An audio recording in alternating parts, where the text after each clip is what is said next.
ভাবি সব সময় আমার কাছে ভাইয়ের ব্যাপারে মন খারাপের কথা বলতেন। তোমার ভাইজা আগের মতো নেই, সময় মতো বাসায় ফেরে না, আমার সঙ্গে আগের মতো কথা বলে না, বাসায় ফিরে কিছু না খেয়ে ঘুমিয়ে পড়ে। ভাবি বলতেন, আমার মধ্যে এমন কিছু নেই বলেও তো মনে হয় না। ৫ জন নারীর মধ্যে যে গুণগুলো থাকা দরকার সেগুলো আমার মধ্যে আছে। আমি শিক্ষিত, ভালোভাবে পড়াশোনা করেছি, দেখতেও মন্দ নই এবং ব্যবহারেও যথেষ্ট নম্র ও ভদ্র। তাহলে ভাইজা হঠাৎ এত পরিবর্তন হয়ে গেল কেন? বিয়ের তো মাত্র ২ মাস হয়েছে। এই বাড়ির কেউ যেন আমার মনের কষ্টটা বুঝতে চায় না। আমি ভাবিকে সান্ত্বনা করার চেষ্টা করতাম। বলতাম, ভাবি আপনি দুশ্চিন্তা করবেন না, ভাইজা হয়তো অফিসের কাজের চাপে আছে, তাই হয়তো সময় মতো বাসায় ফিরতে পারে না। আমি মানিক ওর ছোট দেওর হিসাবে চেষ্টা করতাম ওকে সাহস দিতে। কিন্তু সময় যতই যাচ্ছিল ভাবির মন খারাপ যেন আরও বেড়ে যাচ্ছিল। একদিন ভাবি বললেন, মানিক তুমি তো আমাকে সান্ত্বনা দিয়ে পাশে থাকার কথা বলো, তোমার ভাইজা না বুঝলেও তুমি অন্তত বুঝো আমি কি অবস্থার মধ্যে আছি। তুমি তো জানো একজন নারীর জীবনে তার জীবনসঙ্গী কতটা গুরুত্বপূর্ণ। কিন্তু আমার স্বামী যেন আমার খবরই রাখে না, আমি খেয়েছি কিনা, শরীর খারাপ কিনা কিছুই জিজ্ঞেস করে না। আমি তখন ভাবিকে বললাম, ভাবি আপনি নিজেই বলুন আমি কি করতে পারি। তারপর ভাবি যা বললেন তা শুনে আমি কিছুক্ষণের জন্য স্তব্ধ হয়ে গিয়েছিলাম। বন্ধুরা, মূল গল্পে যাওয়ার আগে তোমাদের কাছে ছোট্ট একটা অনুরোধ, এই ভিডিওটি যদি ভালো লাগে তাহলে একটি লাইক দিয়ে চ্যানেলটি সাবস্ক্রাইব করে পাশে থেকো এরকম আরও নতুন নতুন গল্প পাওয়ার জন্য। তাহলে এবার চলুন মূল গল্পটি তোমাদের সাথে শেয়ার করি। রিফাত আর সায়ন্তিকার বিয়েটা ছিল একরাশ মুগ্ধতার প্রতিচ্ছবি। সম্বন্ধ করে বিয়ে হলেও প্রথম দেখাতেই রিফাত সায়ন্তিকার প্রতি আকৃষ্ট হয়েছিল। সায়ন্তিকার আকর্ষণীয় রূপের চেয়েও বেশি শক্তিশালী ছিল তার স্নিগ্ধ ব্যবহার, মার্জিত কথাবার্তা আর নির্মল হাসি। রিফাত তার বাবা মাকে সাফ জানিয়ে দিয়েছিল সে যদি বিয়ে করে তবে সায়ন্তিকাকেই করবে। পরিবারের সম্মতিতে মাত্র ২ মাসের মাথায় তাদের ৪ হাত এক করে দেওয়া হয়। নতুন বুকে পেয়ে রিফাতের পরিবারে যেন আনন্দের বন্যা বয়ে যাচ্ছিল। সায়ন্তিকা খুব অল্প সময়েই শ্বশুরবাড়ির প্রত্যেক সদস্যের মন জয় করে নিয়েছিল। তার হাতে রান্নার প্রশংসা ছিল সবার মুখে মুখে। শ্বশুর শাশুড়ি তো প্রায় বলতেন তারা ছেলের বউ নয় বরং একটা লক্ষ্মী মেয়ে পেয়েছেন। আর মানিক রিফাতের ছোট ভাই, সে তো তার নতুন ভাবির ভক্ত হয়ে গিয়েছিল। মানিকের কাছে সায়ন্তিকা ছিল বন্ধুর মতো, অভিভাবকের মতো। যে কোনো প্রয়োজনেই সে নির্দ্বিধায় ভাবির কাছে ছুটে যেত। বিয়ের প্রথম ২ মাস স্বপ্নের মতো কেটে গেল। রিফাত সায়ন্তিকার খেয়াল রাখার কোনো সুযোগই হাতছাড়া করত না। অফিস থেকে ফেরার সময় প্রায় প্রতিদিনই তার জন্য কিছু না কিছু নিয়ে আসত। কখনো বেলি ফুলের মালা, কখনো তার প্রিয় চকলেট। ছুটির দিনগুলোতে দুজন মিলে বেরিয়ে পড়ত, কখনো নদীর ধারে, কখনো বা কোনো রেস্তোরাঁ। তাদের এই নিখাত ভালোবাসা দেখে পরিবারের সবাই খুব খুশি হতো। মানিক প্রায় দেখত তার ভাই ভাবির দিকে কেমন মুগ্ধ চোখে তাকিয়ে থাকত। ভাবির পরনে যখন টুকটুকে লাল পাড়ের একটা সাদা শাড়ি থাকত তখন রিফাতের চোখ ফেরানোই দায় হয়ে যেত। মানিক আড়াল থেকে তাদের এই নিষ্পাপ প্রেম দেখত আর মনে মনে হাসত। সে প্রায়ই ভাবিকে খেপাত, ভাবি ভাইজা তো তোমার প্রেমে একেবারে হাবুডুবু খাচ্ছে। সায়ন্তিকা লজ্জায় মুখ লাল করে বলতো, যাও তো, দুষ্টুমি করো না। পাশের বাড়ির আন্টিরাও সায়ন্তিকার প্রশংসায় পঞ্চমুখ ছিলেন তারা। মানিকের মাকে বলতেন, ভাবি আপনার বড় ছেলের বুটা কিন্তু আসলেই খুব ভালো, যেমন সুন্দর দেখতে তেমনি শান্ত আর নম্র স্বভাবের। এই কথাগুলো যখন সায়ন্তিকার কানে আসত তখন তার মনটা আনন্দে ভরে যেত। সে মনে মনে সৃষ্টিকর্তার কাছে কৃতজ্ঞতা জানাত এমন সুন্দর একটা জীবন আর এত ভালো একটা পরিবার পাওয়ার। কিন্তু তাদের এই সুখের দিনগুলোতে যে একটা পরিবর্তন আসতে শুরু করেছে তা কেউ কল্পনাও করতে পারেনি। ৩য় মাস গড়াতেই রিফাতের আচরণে কেমন যেন একটা পরিবর্তন আসতে শুরু করল। যে মানুষটা এক মুহূর্তের জন্য সায়ন্তিকাকে চোখের আড়াল করত না, সেই এখন কেমন যেন উদাসীন হয়ে গেল।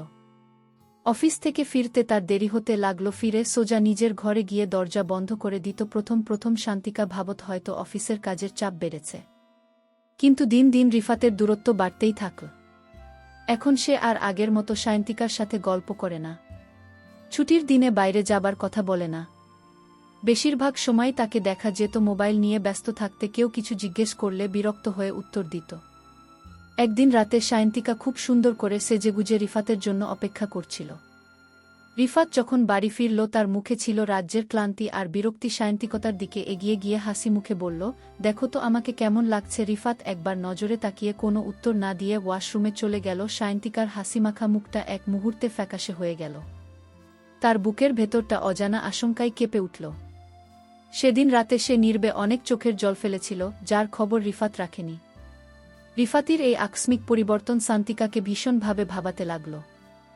সে বুঝতে পারছিল না ঠিক কী কারণে তাদের সাজানো সংসারে এমন ছন্দপতন ঘটল। সে বারবার নিজেকে প্রশ্ন করত তার কি কোনো ভুল হয়েছে, সে কি রিফাতকে কোনোভাবে কষ্ট দিয়েছে। কিন্তু কোনো উত্তর খুঁজে পেত না। মানিকও লক্ষ্য করছিল যে ভাইজা এবং ভাবির আগের সেই সম্পর্কটা আর নেই। বাড়ির পরিবেশটাও কেমন যেন থমথমে হয়ে উঠেছে। একদিন সায়ন্তিকা সাহস করে রিফাতকে জিজ্ঞেস করেই ফেল, আচ্ছা তুমি তো এমন ছিলে না, এখন কেন এমন করছো? অফিস থেকে এত দেরি করে আসো, আমার সাথে ঠিকমতো কথা বলো না, সব সময় মোবাইল নিয়ে পড়ে থাকো, কি হয়েছে তোমার? রিফাত প্রশ্নটা শুনে বিরক্ত হয়ে গেল। সে ঝাঝালো গলা উত্তর দিল, দেখো শান্তিকা, ব্যক্তিগত জীবন নিয়ে এত প্রশ্ন করবে না। অফিস অনেক কাজের চাপ, মন মেজাজ ভালো থাকে না, আমাকে একটু একা থাকতে দাও। এই উত্তরে সায়ন্তিকার মন ভরল না। সে বুঝতে পারছিল রিফাত কিছু একটা লুক আছে। কাজের চাপ থাকতেই পারে, কিন্তু তার জন্য ভালোবাসার মানুষটার সাথে এমন রুট ব্যবহার করার তো কোনো মানে হয় না। সায়ন্তিকার মনটা সন্দেহের কালো মেঘে ছেয়ে গেল। সে ভাবতে লাগল, রিফাত এর জীবনে অন্য কেউ আসেনি তো? এই চিন্তাটা মাথায় আসতেই সে ভীষণ অস্বস্তিতে পড়ল। মানিক তার ভাবির এই মানসিক যন্ত্রণাটা বুঝতে পারছিল। সে দেখত সায়ন্তিকা প্রায় আনমনা হয়ে বসে থাকে, তার হাসিখুশি মুখটা কেমন যেন মলিন হয়ে গেছে। মানিক ঠিক করল সে ভাইয়ের অফিসের খবর নেবে। সে একদিন সবার অগোচরে ভাইয়ের অফিসের ম্যানেজার এর নম্বরে ফোন করল। ম্যানেজার জানালেন যে অফিসে কাজের চাপ আগের মতোই আছে, নতুন করে এমন কোনো বড় প্রজেক্ট আসেনি, যার জন্য রিফাতকে রাত দিন এক করে ফেলতে হবে। ম্যানেজারের কথা শোনার পর মানিকের সন্দেহ আরও ঘনীভূত হল। সে বুঝতে পারল ভাইয়া পরিবারকে, বিশেষ করে ভাবিকে মিথ্যে কথা বলছে। কিন্তু কেন, এর পেছনে কারণটা কি? এসব কথা সায়ন্তিকাকে জানানোর সাহস মানিক পেল না। সে ভাবল এতে ভাবির কষ্ট আরও বেড়ে যাবে, বরং সে নিজেই আসল সত্যটা খুঁজে বের করার সিদ্ধান্ত নিল। এর কিছুদিন পর থেকে রিফাতের আচরণ আরও খারাপ হতে শুরু করল। এখন সে প্রায় রাতে বাড়ি ফিরত না। প্রথমবার যখন সে রাতে বাড়ি ফেরেনি, সায়ন্তিকা সারারাত জেগে বসেছিল। পরদিন সকালে যখন রিফাত ফিরল, সায়ন্তিকা কান্না জড়ানো গলা জিজ্ঞেস করল, তুমি কাল রাতে কোথায় ছিলে? আমার একবারও চিন্তা হয়নি তোমার। রিফাত খুব স্বাভাবিক গলা উত্তর দিল, আমার এক বন্ধুর বাবা খুব অসুস্থ ছিলেন, হসপিটালে ভর্তি, তাই সারারাত ওর সাথে হাসপাতালেই থাকতে হয়েছে। সায়ন্তিকা কিছু না বলে চুপ করে রইল, কিন্তু তার মন মানছিল না। রিফাতের বলা সেই বন্ধুর নম্বরটা তার কাছে ছিল। সে আড়ালে গিয়ে সেই বন্ধুকে ফোন করল। ফোন ধরতেই ওপাশ থেকে বন্ধুর হাসিখুশি গলার আওয়াজ ভেসে এল। সায়ন্তিকা তার বাবার স্বাস্থ্যের কথা জিজ্ঞেস করলে সে অবাক হয়ে বলল, বাবা তো সম্পূর্ণ সুস্থ আছেন, বাড়িতেই আছেন। কেন ভাবি, কি হয়েছে? এই কথা শোনার পর সায়ন্তিকার পায়ের তলার মাটি যেন সরে গেল। সে বুঝতে পারল রিফাত তাকে নির্জলা মিথ্যে বলেছে, তার মানে সে অন্য কোথাও ছিল। এই সত্যটা তার মনটাকে দুমড়ে মুচড়ে দিচ্ছিল। রিফাতের মিথ্যাচার সায়ন্তিকার কাছে দিনের আলোর মতো পরিষ্কার হয়ে যাওয়ার পর থেকে সে মানসিকভাবে খুব ভেঙে পড়ল। তার খাওয়া দাওয়া, ঘুম সবকিছুই অনিয়মিত হয়ে গেল। বেশিরভাগ সময় সে নিজের ঘরের দরজা বন্ধ করে চুপচাপ বসে থাকত। রিফাত বাড়িতে থাকলেও তার সাথে কোনো কথা বলত না। তাদের মাঝে যেন এক অদৃশ্য দেয়াল তৈরি হয়ে গিয়েছিল, যা ভাঙার শক্তি বা ইচ্ছে কোনোটি রিফাতের মধ্যে দেখা যাচ্ছিল না। শ্বশুর শাশুড়ি ছেলের এই পরিবর্তন লক্ষ্য করলেও তারা ভাবতেন হয়তো নতুন সংসার, অফিসের চাপ, সব মিলিয়ে ছেলেটা একটু খিটখিটে হয়ে গেছে। তারা সায়ন্তিকাকে বোঝাতেন, বৌমা তুমি কিছু মনে করো না, রিফাত আসলে কাজের চাপে এমন করছে, সব ঠিক হয়ে যাবে। সায়ন্তিকা নীরবে তাদের কথা শুনত, কিন্তু তার ভেতরের তোলপাটটা কাউকে বোঝাতে পারত না। মানিক তার ভাবির এই অবস্থা দেখে খুব কষ্ট পেত। যে ভাবিটা সারা গাড়ি মাতিয়ে রাখত, সে এখন একটা ছায়ার মতো ঘুরে বেড়ায়। একদিন দুপুরে মানিক দেখল সায়ন্তিকা খাবার টেবিলে না এসে নিজের ঘরে বসে আছে। সে খাবার নিয়ে ভাবির ঘরের দরজায় নক করল। সায়ন্তিকা দরজা খুলে মানিক ভেতরে ঢুকে দেখল তার চোখ দুইটা কান্নার কারণে ফুলে লাল হয়ে আছে। মানিক নরম গলায় জিজ্ঞেস করল, ভাবি আপনি মন খারাপ করে আছেন? দুপুর হয়ে গেল, এখনো কিছু খাননি? সায়ন্তিকা ম্লান হেসে বলল, না ঠিক আছি, খিদে নেই তাই খাচ্ছি না। কিন্তু তার গলার স্বরই বলে দিচ্ছিল সে কতটা ভেঙে পড়েছে। মানিক বুঝতে পারছিল ভাবির মন খারাপের কারণ তার ভাই, সে তাকে সান্ত্বনা দেওয়ার চেষ্টা করল। ভাবি আপনি একদম চিন্তা করবেন না, দেখবেন সব ঠিক হয়ে যাবে। ভাইয়া একটু কাজের চাপ তাই কেমন করছে, সব ঠিক হয়ে যাবে। হয়তো কোনো কারণে মানসিক চাপের মধ্যে আছে, তাই এমন করছে। মানিক আরও বলল, আমার যখন ছোটবেলায় মন খারাপ থাকত তখন মা বলতেন সময় সব কিছু ঠিক করে দেয়া, আপনি শুধু ধৈর্য ধরুন। সায়ন্তিকা মানিকের দিকে তাকিয়ে ভাবল এই ছেলেটা কতটা সহজ সরল, যে তার ভাইয়ের জন্য কতটা চিন্তা করে, অথচ সেই ভাইটাই তাকে কি পরিমাণ কষ্ট দিচ্ছে। সায়ন্তিক একটা দীর্ঘশ্বাস ফেলে বলল, ধৈর্য তো ধরছি মানিক, কিন্তু আর কতদিন? মানিক তখন বলল, ভাবি আপনি কিছু মনে না করলে একটা কথা বলি। শান্তিকা বলল, বলো। মানিক ইতস্তত করে বলল, দেখছি তো ভাই আপনার কোনো প্রয়োজনের দিকেই খেয়াল রাখছে না। আপনার যদি বাজার থেকে কিছু লাগে বা অন্য কোনো দরকার হয় আপনি আমাকে বলতে পারেন, আমি এনে দেব। সায়ন্তিকা মানিকের এই আন্তরিকতায় মুগ্ধ হল, কিন্তু সে তার সাহায্য নিতে চাইল না। সে বলল, না মানিক, আমার কিচ্ছু লাগবে না, তুমি শুধু একটা কাজ করতে পারবে।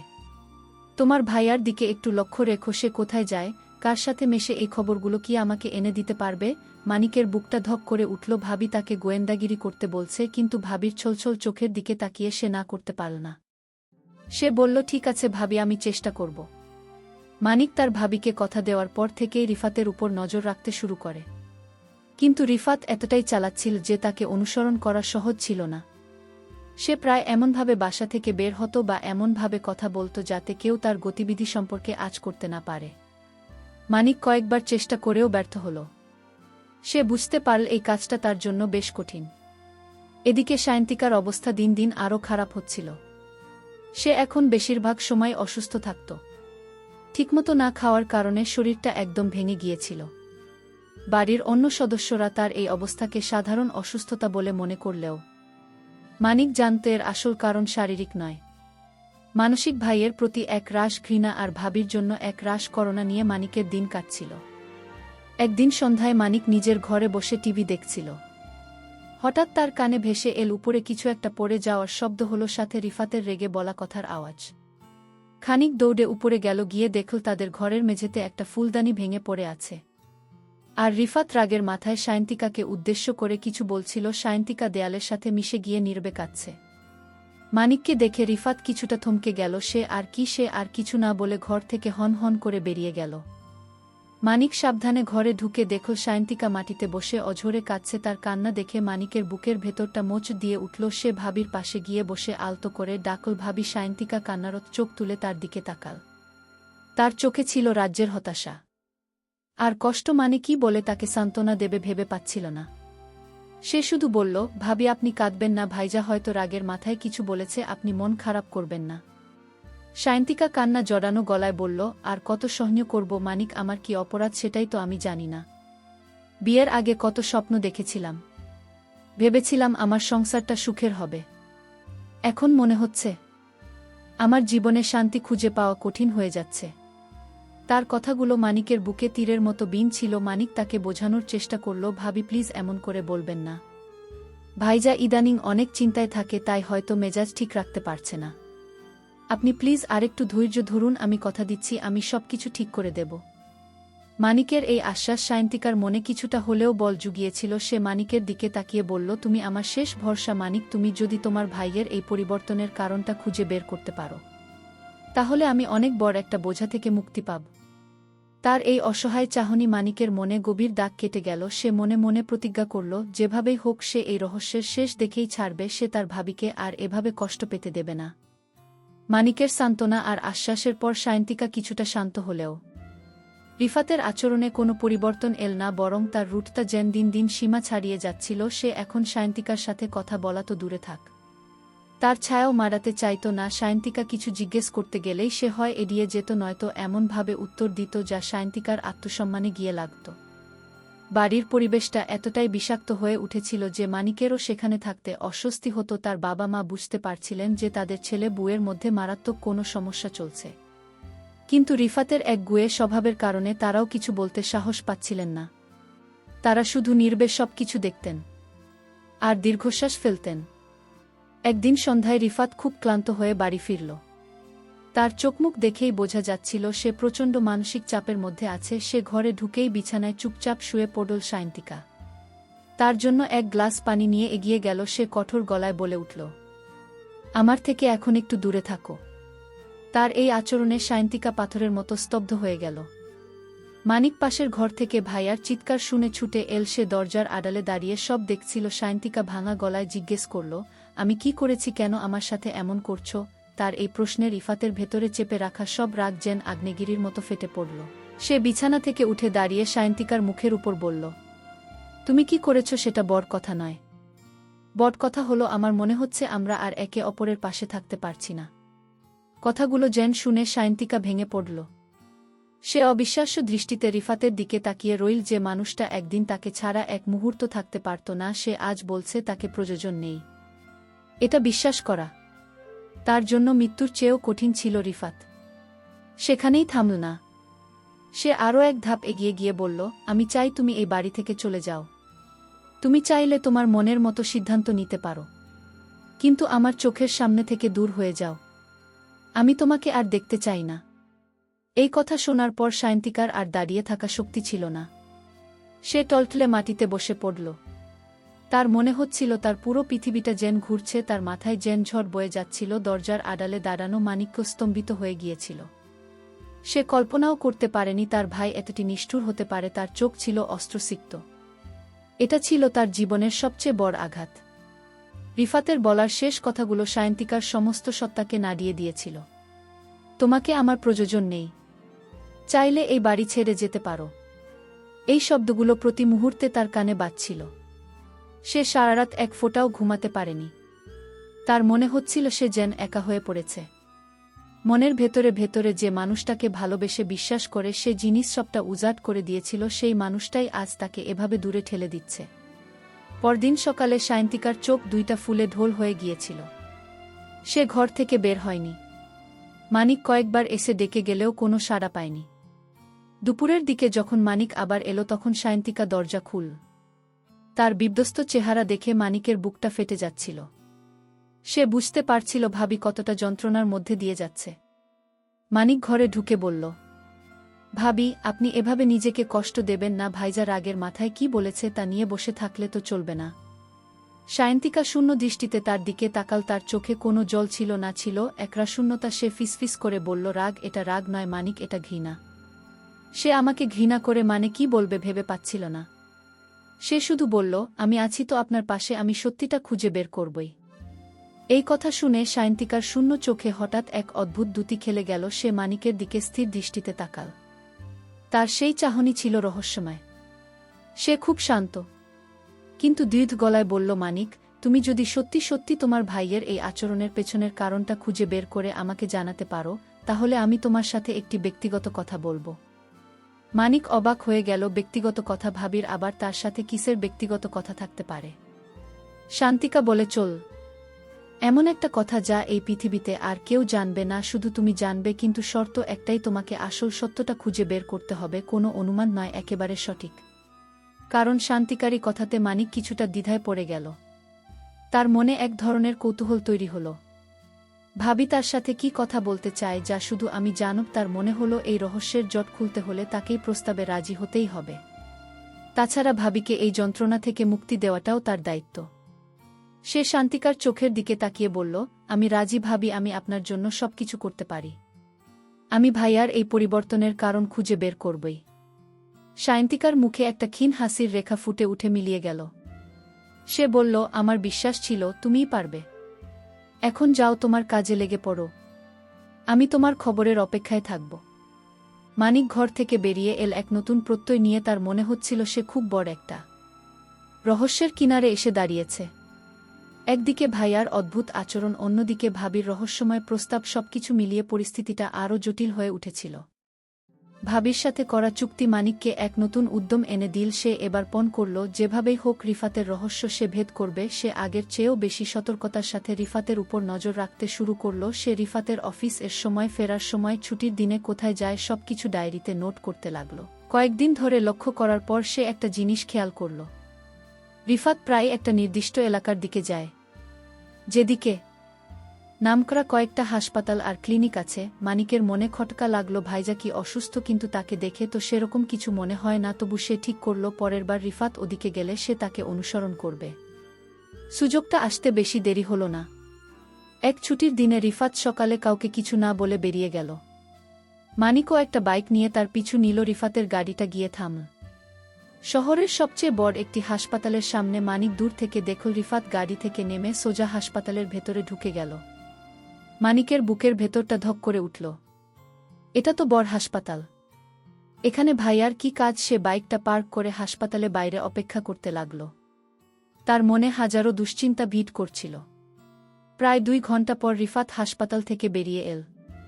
তার মুখটা ছিল ফ্যাকাশে, চোখ দুইটা লাল, দেখে মনে হচ্ছিল সে ভেতর থেকে পুরোপুরি ভেঙে পড়েছে।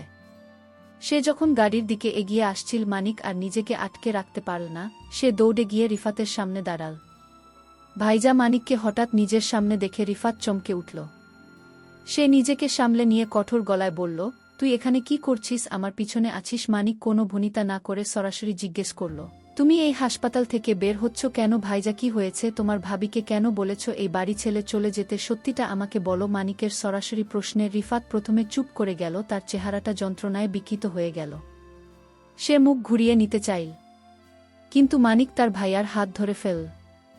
বলো ভাইজা প্লিজ, আর এভাবে আমাদের সবাইকে কষ্ট দিও না। মানিকের আকুতিতে রিফাতের এতদিনের চেপে রাখা ধৈর্যের বাঁধ ভেঙে গেল। সে কান্নায় ভেঙে পড়ল। অনেকক্ষণ কান্নার পর রিফাত ভাঙা ভাঙা গলায় যা বলল, তা শোনার জন্য মানিক মোটেও প্রস্তুত ছিল না। রিফাত বলল, আমি জটিল অসুস্থতায় ভুগছি। মানিক ডাক্তাররা খুব বেশি আশা দিতে পারেননি। কথাগুলো বলে সে মাটিতে বসে পড়ল। মানিকের মনে হলো তার মাথার উপর যেন আকাশ ভেঙে পড়েছে। রিফাত বলে, চল, আমি সায়ন্তিকাকে খুব ভালোবাসি। আমি চাই না আমার জীবনের শেষ দিনগুলোতে সে আমার কষ্ট দেখে আরও কষ্ট পাক। আমি চাই সে নতুন করে জীবন শুরু করুক। তাই আমি তার সাথে এমন আচরণ করেছি যাতে সে আমাকে ভুল বুঝে আমার জীবন থেকে দূরে চলে যায়, যাতে সে নতুন করে নিজের জীবনটা সাজাতে পারে।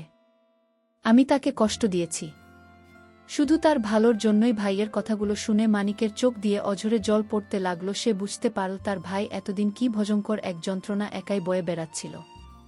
মানুষটাকে সুখী দেখার জন্য সে নিজেকে কতটা কষ্ট দিয়েছে। মানিক তার ভাইকে জড়িয়ে ধরে বলল, তুমি কেন আগে বলনি ভাইজা? ভালো চিকিৎসা করালে তো তুমি সুস্থ হয়ে যেতে পারতে। রিফাত কান্নারত গলায় বলল, তুই শুধু একটা কথা দে, আমার এই অবস্থার কথা তুই সায়ন্তিকাকে জানাবি না প্লিজ। মানিক রিফাতের কাছ থেকে এই মর্মান্তিক সত্যটা জানার পর মানিক এক উভয় সংকটে পড়ে গেল।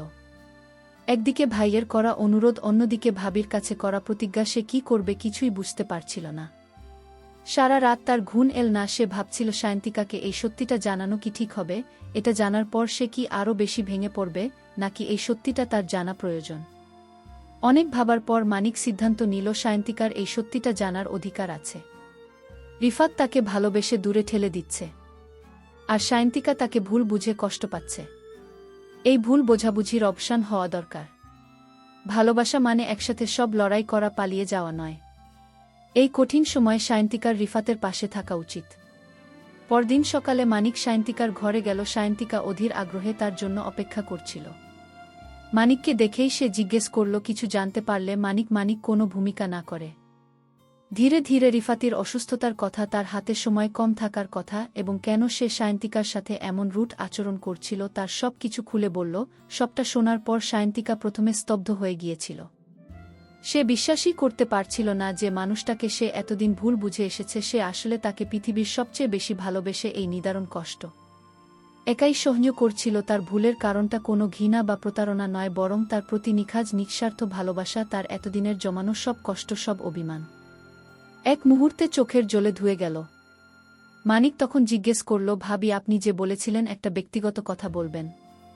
সায়ন্তিকা কান্না ভেজা চোখে হেসে বলল, আমার ব্যক্তিগত কথা এটাই ছিল যে আমার শেষ নিঃশ্বাস পর্যন্ত রিফাতের পাশেই থাকব। আমি ভেবেছিলাম সে আমাকে ঠকাচ্ছে, তাই আমি তার কাছ থেকে দূরে চলে যাওয়ার সিদ্ধান্ত প্রায় নিয়েই ফেলেছিলাম। কিন্তু এখন যখন আমি সত্যিটা জানি, আমি আমার শেষ নিঃশ্বাস পর্যন্ত ওর পাশেই থাকব। এরপর বাড়িতে এক নতুন লড়াই শুরু হলো সায়ন্তিকা তার বাবার সাথে কথা বলল, তার বাবাও জামাইজের এই অবস্থার কথা শুনে সাহায্যের হাত বাড়িয়ে দিলেন। সবাই মিলে সিদ্ধান্ত নিল রিফাতকে চিকিৎসার জন্য বিদেশে পাঠানো হবে। রিফাত প্রথমে রাজি না হলেও সায়ন্তিকার ভালোবাসা আর সবার অনুরোধের কাছে তাকে হার মানতে হল। খুব দ্রুত সব ব্যবস্থা করে রিফাতকে সিঙ্গাপুরের একটি বড় হাসপাতালে ভর্তি করা হলো। সায়ন্তিকাও তার সাথে গেল। সেখানে রিফাতের উন্নত চিকিৎসা শুরু হল। প্রথম দিকে চিকিৎসা ছাড়াও দিচ্ছিল, সে সবাই নতুন করে স্বপ্ন দেখতে শুরু করেছিল, হয়তো কোনো অলৌকিক ঘটনা ঘটবে, রিফাত সুস্থ হয়ে ফিরে আসবে। কিন্তু শেষ রক্ষা হল না। সব চেষ্টা, সব প্রার্থনাকে ব্যর্থ করে দিয়ে একদিন ভোরের বেলা রিফাত চিরদিনের জন্য ঘুমিয়ে পড়ল। ভালোবাসার মানুষটির পাশে থেকেই সে বিদায় নিয়েছিল।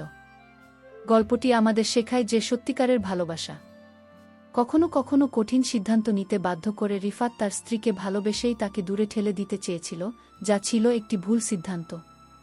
অন্যদিকে সায়ন্তিকা সত্য জানার পর তার স্বামীর পাশে দাঁড়িয়ে প্রমাণ করেছে যে ভালোবাসা মানে শুধু সুখের সময় একসাথে থাকা নয়, বরং কঠিন সময়ে একে অপরের সবচেয়ে বড় শক্তি হয়ে ওঠা। জীবনের যে কোনো কঠিন পরিস্থিতিতে প্রিয়জনকে দূরে ঠেলে না দিয়ে খোলামেলা আলোচনা এবং পারস্পরিক সহযোগিতার মাধ্যমেই সেই সমস্যার মোকাবেলা করা উচিত।